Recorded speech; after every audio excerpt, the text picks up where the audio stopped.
আসসালামু আলাইকুম। ওয়ালাইকুম সালাম রহমতুল্লাহ বারকাতু। স্যার কেমন আছেন? আমি আল্লাহর রহমতে এবং আপনাদের সকলের দোয়া ভালো আছি। আপনি কেমন আছেন বলুন? আমিও আল্লাহর রহমতে ভালো আছি। স্যার, কোরআন হাদিস নিয়ে আপনাকে আমি দুইটি প্রশ্ন করতে চাই। আপনি কোরআন হাদিস থেকে যে কোনো প্রশ্ন আমাকে করতে পারেন। আমি জানি না উত্তর দিতে পারবো কিনা, যদি আল্লাহ সহায়তা করেন তাহলে আমি পারবো। আপনি প্রশ্ন করুন। স্যার, বিগ ব্যাং থিওরি কি? ঠিক আছে, এটা একটা সুন্দর প্রশ্ন, তবে এটা বিজ্ঞানের প্রশ্ন। বিগ ব্যাং থিওরি হলো পৃথিবী কীভাবে সৃষ্টি হলো, আকাশমণ্ডল এবং পৃথিবী কীভাবে সৃষ্টি হলো এই ব্যাপারে জানার যে তথ্য, তাকে বলা হয় বিগ ব্যাং থিওরি।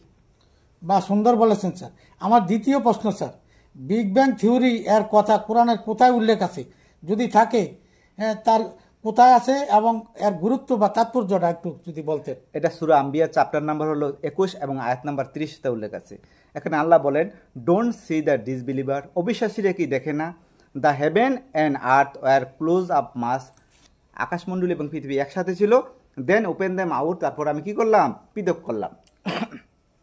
এইভাবে বিগ ব্যাং থিওরির কথা এখানে সংক্ষেপে বলা আছে। আমরা জানি যে কোরআনে 114টি কি আছে স্যার? সূরা আছে কোরআনে, এবং আয়াত সংখ্যা আছে 6236টি, মতান্তরে 6666টি কি আছে আয়াত আছে। এর মধ্যে বিজ্ঞানের কথা আছে প্রায় 1000টি। তো দেখুন, বিজ্ঞানীরা বিগ ব্যাং থিওরির কথা, অর্থাৎ পৃথিবী কীভাবে সৃষ্টি হলো জানতে পেরেছে 40 থেকে 45 বছর হবে আনুমানিক। আর কোরআন দেখুন 1400 বছর আগে এটা কি আছে, বিগ ব্যাং থিওরির কথা উল্লেখ করা আছে। এটা যদি স্বয়ং আল্লাহ রচিত গ্রন্থ না হতো, আল্লাহর দ্বারা না হতো, এটা কখনো সম্ভব হতো না। আর পৃথিবীতে যে সমস্ত ধর্মগ্রন্থগুলি আছে, এগুলি ওই ধর্মের বিশেষজ্ঞরা বলেন বিকৃত হয়েছে, পরিবর্তিত হয়েছে। কোরআন হলো একমাত্র গ্রন্থ, যারা সমালোচক কোরআনে তারাই বলেন কোরআন হলো একমাত্র অবিকৃত গ্রন্থ, যাতে কোনো ভুল নাই। এখন পর্যন্ত কোরআনের একটি আয়াতকে ভুল বলে প্রমাণ করতে পারেনি। 80% প্রমাণিত হয়েছে। আমার মতে 80% যদি ঠিক হয়েছে, তাহলে বাকি অংশগুলি ঠিক হবে। আমার মতে এইভাবে কোরআনে কী করা আছে, অনেক বিজ্ঞানের কথা উল্লেখ আছে। বিজ্ঞানের সাথে কোরআন সাংঘর্ষিক নয়, বিজ্ঞান কোরআনের পথকে প্রসারিত করেছে। তাই আমার মতে কোরআন যে বা যারা যত বেশি পড়বেন, গবেষণা করবেন, সে আরও বিজ্ঞানসম্মত হবে। তাই আমি মনে করি প্রকৃত জ্ঞান অর্জন করতে হলে অবশ্যই কোরআন পড়া উচিত। কোরআন না পড়লে কারোর জ্ঞান পরিপূর্ণ সম্ভব নয়।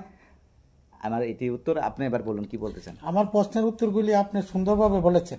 আমার তরফ থেকে স্যার আপনাকে অশেষ অশেষ ধন্যবাদ। না, আমি আমার ক্ষুদ্র নলেজের সাহায্যে উত্তর দেওয়ার চেষ্টা করেছি। জানি না আমার উত্তর দিতে পারছেন। হ্যালো ডিয়ার ভিউয়ার্স, আমরা আজকে কোরআন হাদিস থেকে আপনার সংক্ষিপ্ত আলোচনা করেছি। যদি আপনাদের ভালো লাগে তাহলে অবশ্যই লাইক করবেন, শেয়ার করবে, সাবস্ক্রাইব করবে।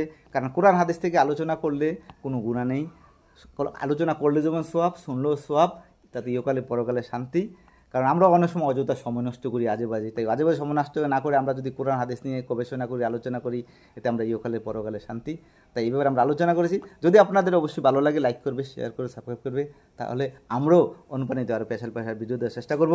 এতে কোনো ভুল হলে ক্ষমা করবে। Okay, thanks to all. Thank you sir.